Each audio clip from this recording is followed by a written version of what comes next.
Welcome, everyone, to this lunchtime learning on app design and development using free or nearly free apps. My name is Deanne, and Bernetta and I are happy to be here with you today.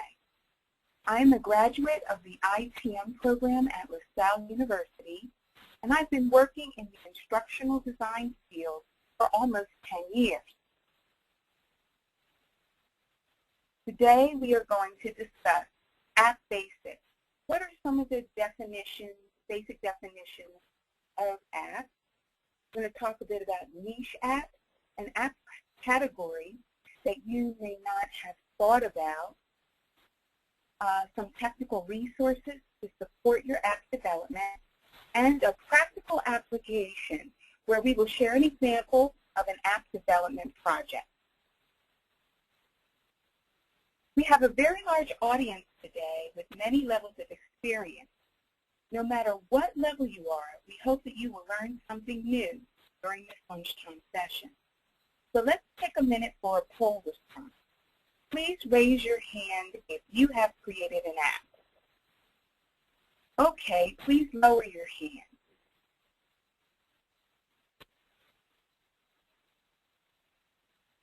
As a basic definition, apps are software for smartphones or tablets. Apps are programs that run on mobile devices and have a mixture of visual media and sound.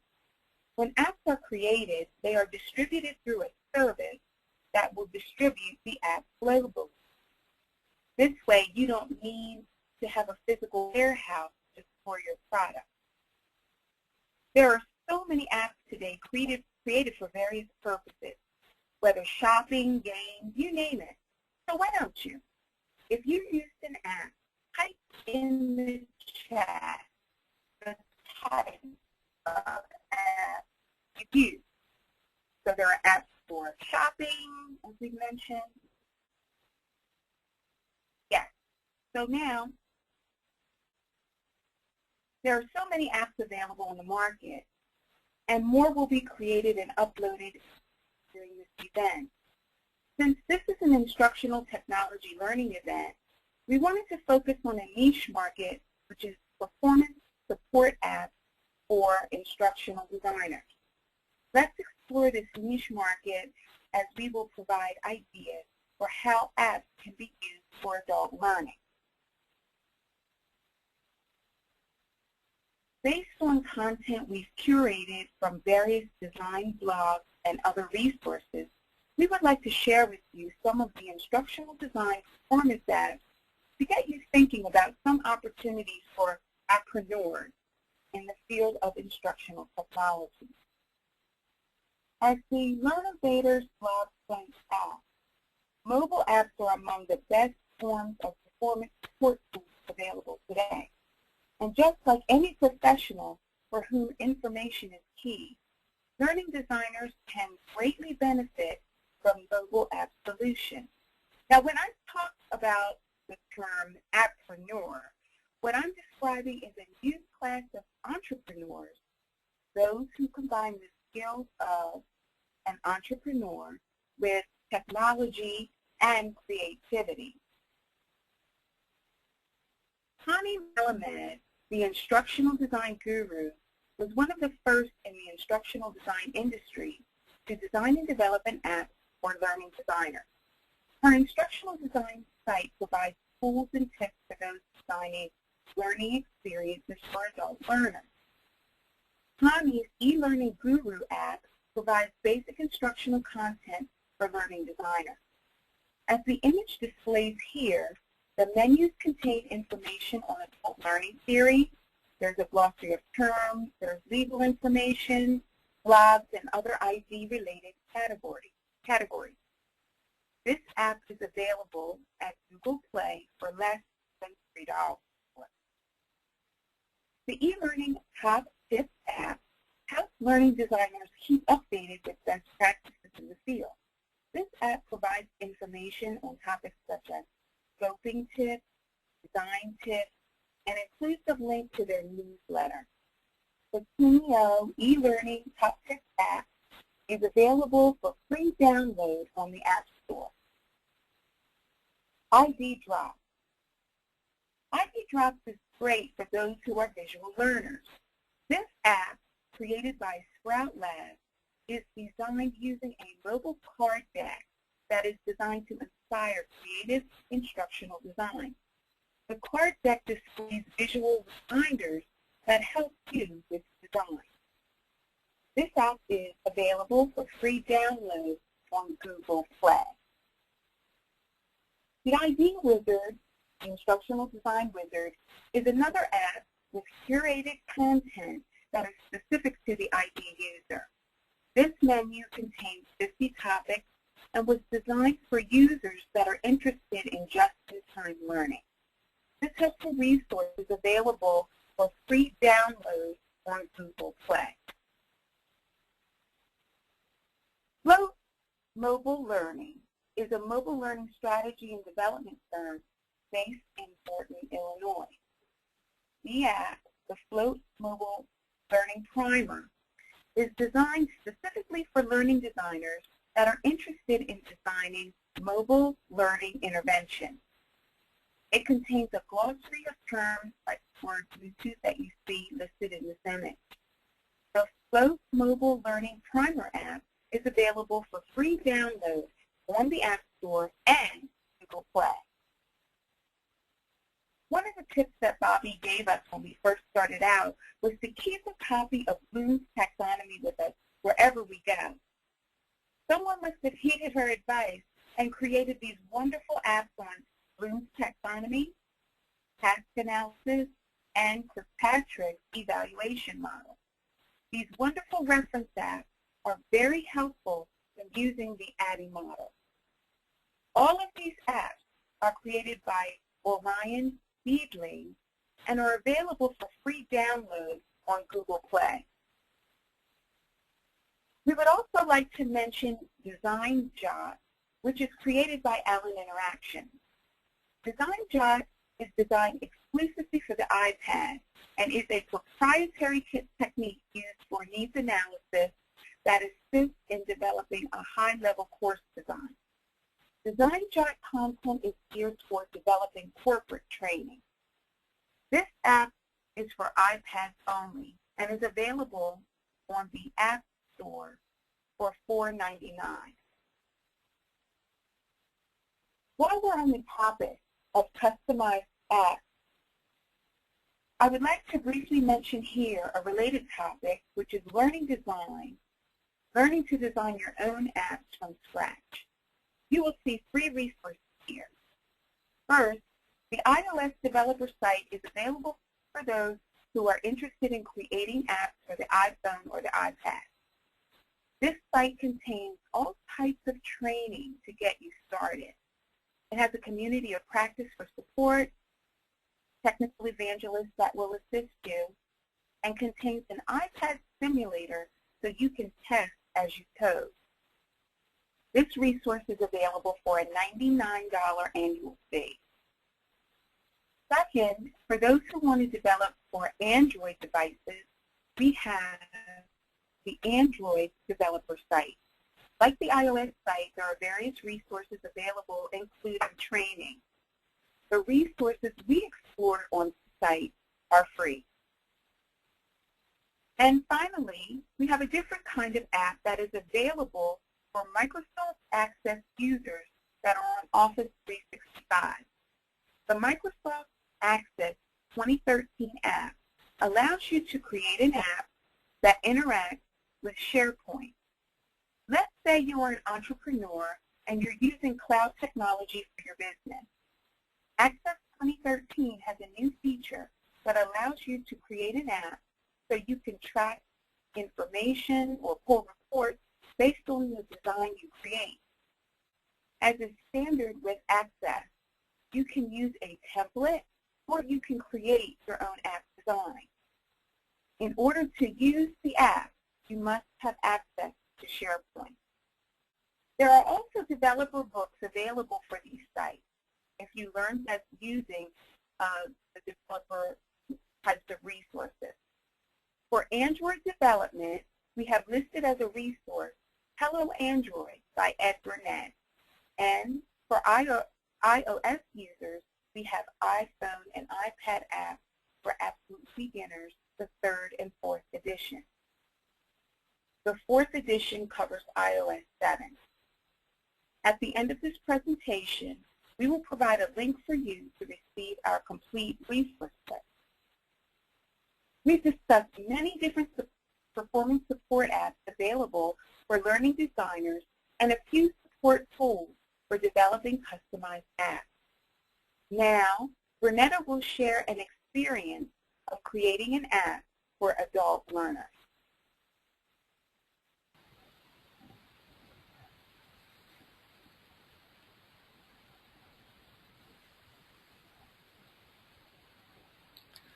Thanks, Deanne. My name is Bernetta Doan, and I'm also a graduate of the ITM program. I'm also the Reference and Instruction Librarian at LaSalle University. For the second half of this presentation, I will discuss the practical application of using an app creation tool.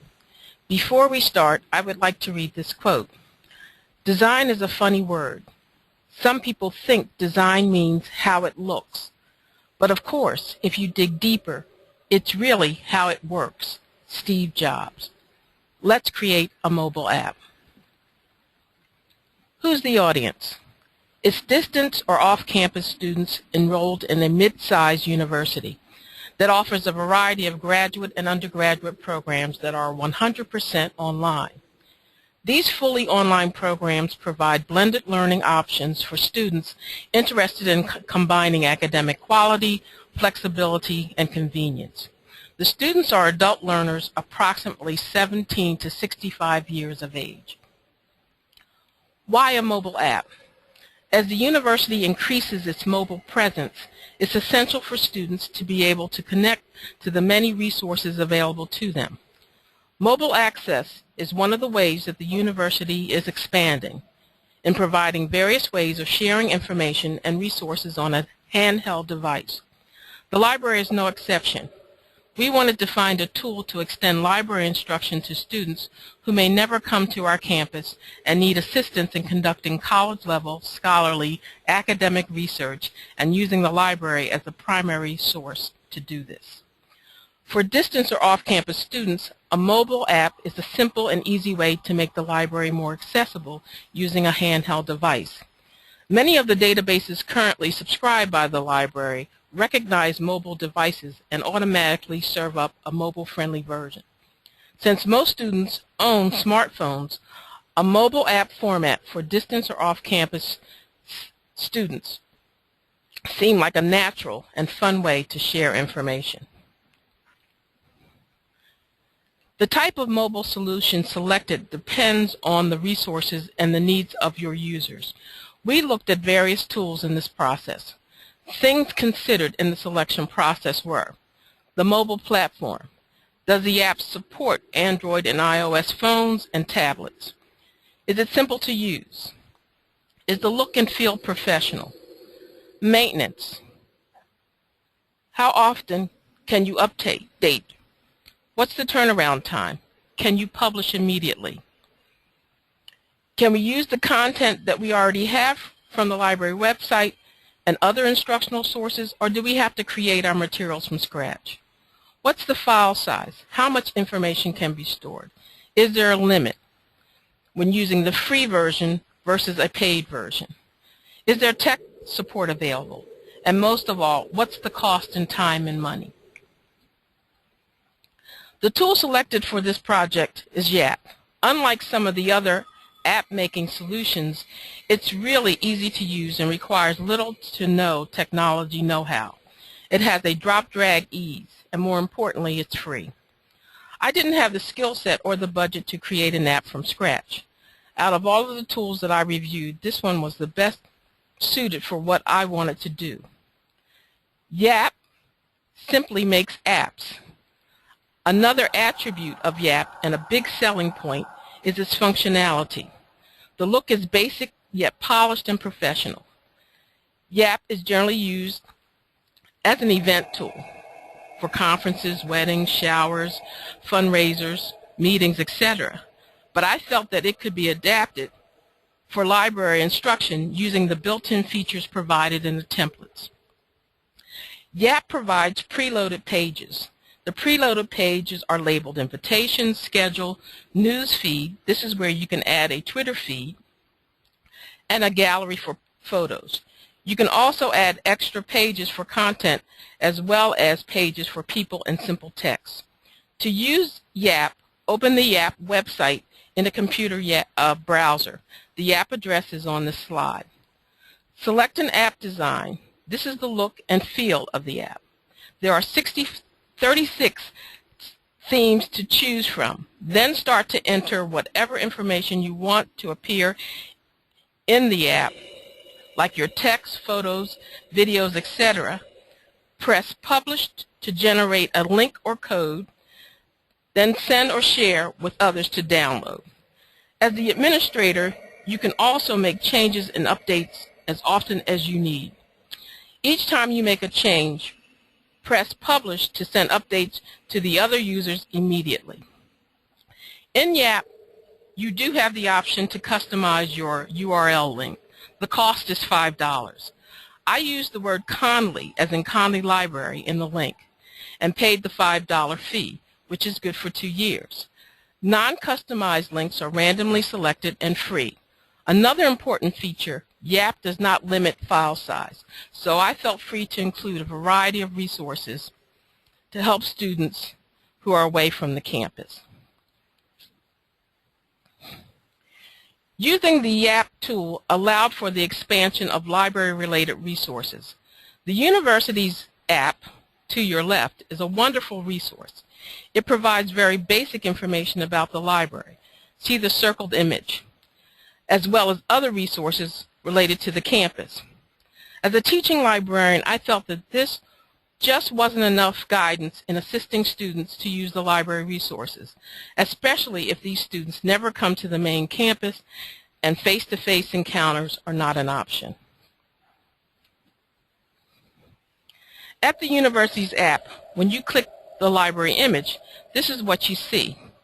Basic information, a schedule or hours of operation, phone numbers to major service points, a link for help, which is primarily a general email address, and the visual design just seems flat and one-dimensional. Here's what the library content offers. By using YAP, we were able to create more of an instructional tool that would help the students identify library resources and also provide some instruction on how to use some of these resources. YAP provided a multi-layer format where we could embed videos, text, polling, Twitter, and more. We started at the YAP website, created a free account, personalized it using the word Conley, selected a theme. This is the look of the app. As you can see, I substituted a photo of the Conley Library, created text to make it more personalized, looked at the preloaded pages, and began entering information. When I was finished, I clicked Publish to share, and then I distributed the link. The entire process took about the initial process took about 5 to 7 minutes. After that, I just began to drop and drag content with ease. Enough said about the look of the app. Let's take a closer look. Let's go inside.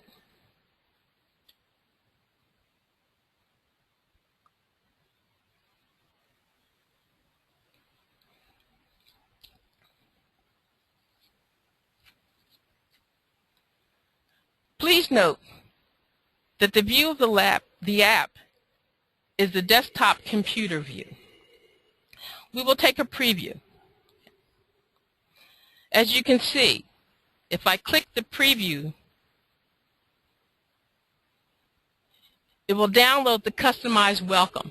This is an overview of the function of the app, and it will describe or help students proceed with what resources to use next.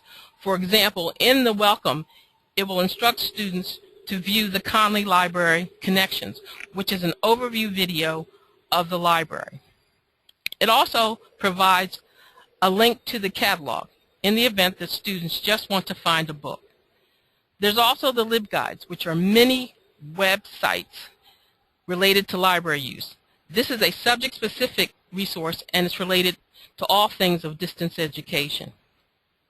For more, there were additional how-to videos. This included Summon, as well as searching some of the other databases. There's also tutorials for RefWorks and for Flow, which are citation management tools, as well as an infographic on the basics of research. It also included a listing of the reference librarians and their contact information, which would include not only their email address but a phone number as well, in addition to their photo. There's also frequently asked questions, very helpful for students who are off campus who just need to find their way around using the library resources. It also allowed us to incorporate the library's Twitter feed so students could stay up to date. And there was a poll where we could periodically check to see how we're doing or just find out how often the resource is being used. As stated, you can personalize your link. Here is our link, and as you can see, the word Conley is in the URL device. This page also includes a QR code, so if the individual wanted to download the app, at this point they were in a position to do so, as well as follow the instructions by entering an email address or a mobile phone number.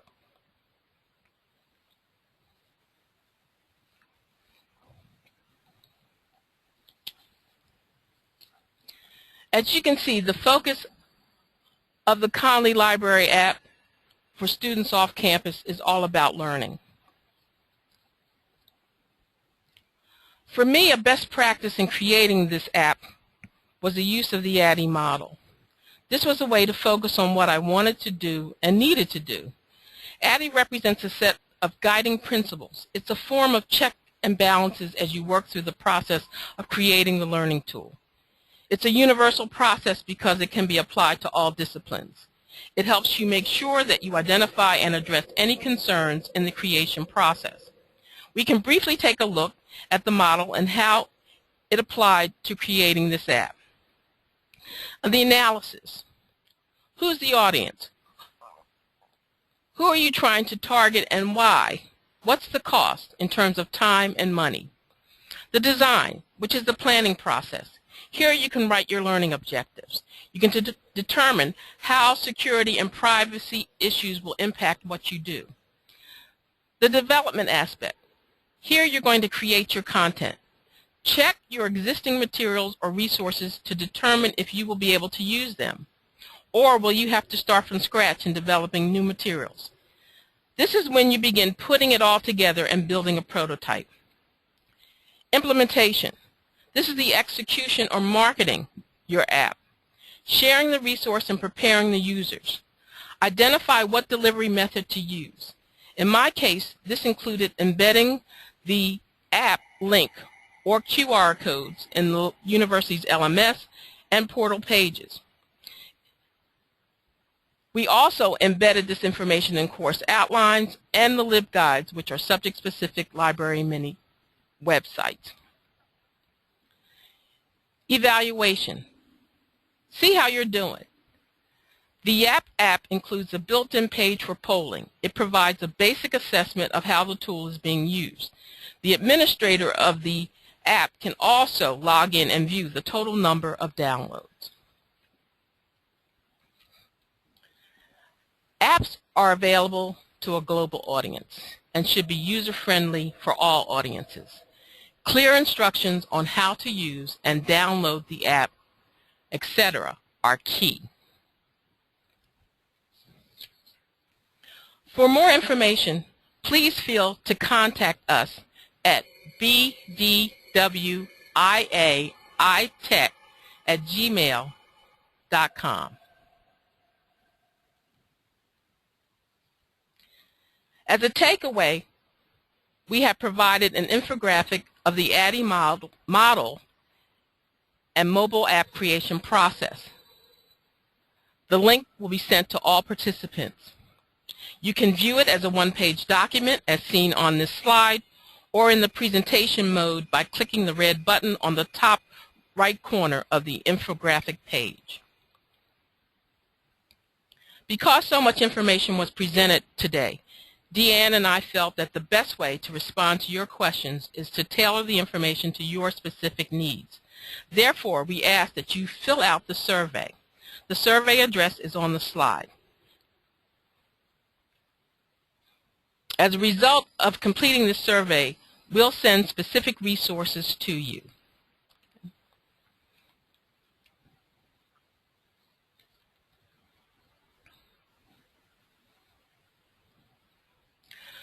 We hope this presentation was helpful.